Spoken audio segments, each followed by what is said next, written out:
Hello, my mathematicians. Today we are looking at Module 12, Lesson 4, which is all about converting time and finding elapsed time. Hopefully by the end of this lesson, you'll be able to solve elapsed time problems by converting units of time. So we're going to start with the Step It Out, number 1. It says Claudio wants to ride the exercise bike at least 5 hours each week. He recorded the amount of time he rode the exercise bike each day last week. Did Claudio reach his goal last week? So it says find the total number of minutes Claudia rode the bike. So our first step is we are going to add up the time. So we have 50, 35, 30, 45, 40, 30, and 50.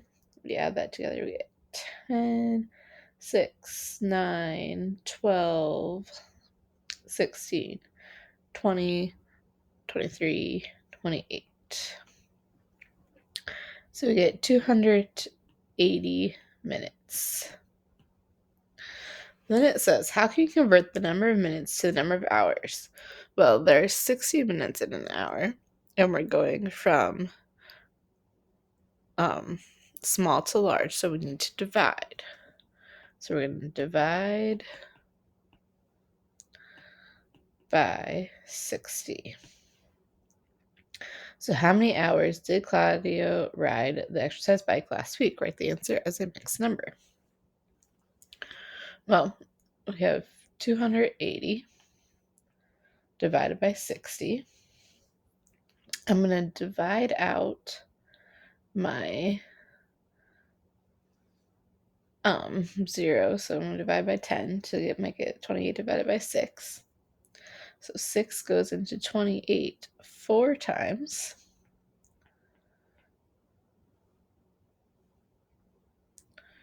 Which will give me 4 left over. So 4 and 4, 6. Or 4, if I divide both of these by 2 and 2/3. So we have 4 and 2/3 hours. Did Claudio reach his goal? No.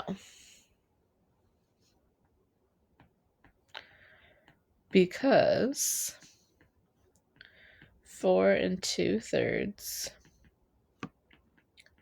is less than 5.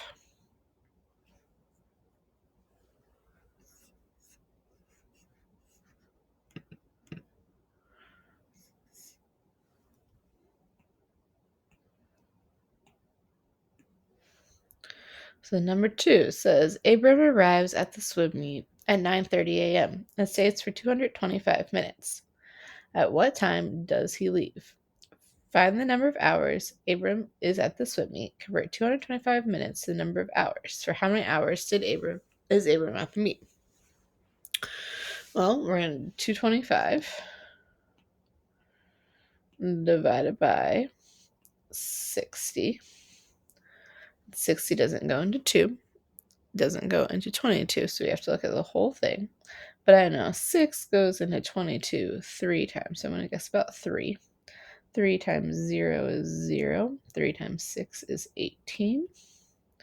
5 minus 0 is 5.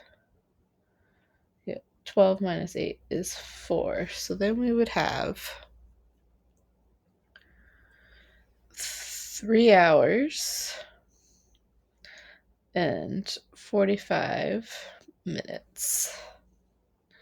45 over 60 is going to be, I can divide them both by 15. That gives me 3/4. So 3 and 3/4 hours. So for starting at 9:30, well, first it says use a number line with increments of 15 to represent the elapsed time. Count the number of whole hours and then the number of quarter hours.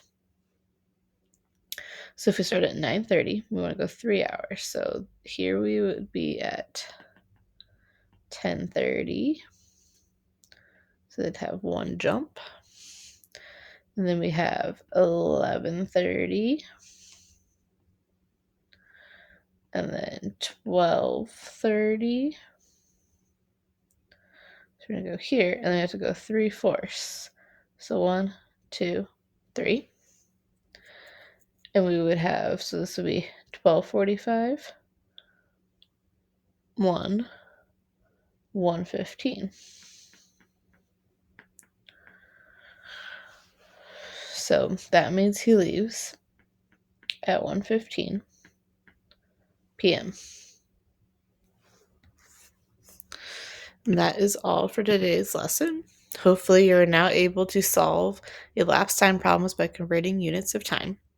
And remember, in order to be a math person, all you have to do is be a person and do math.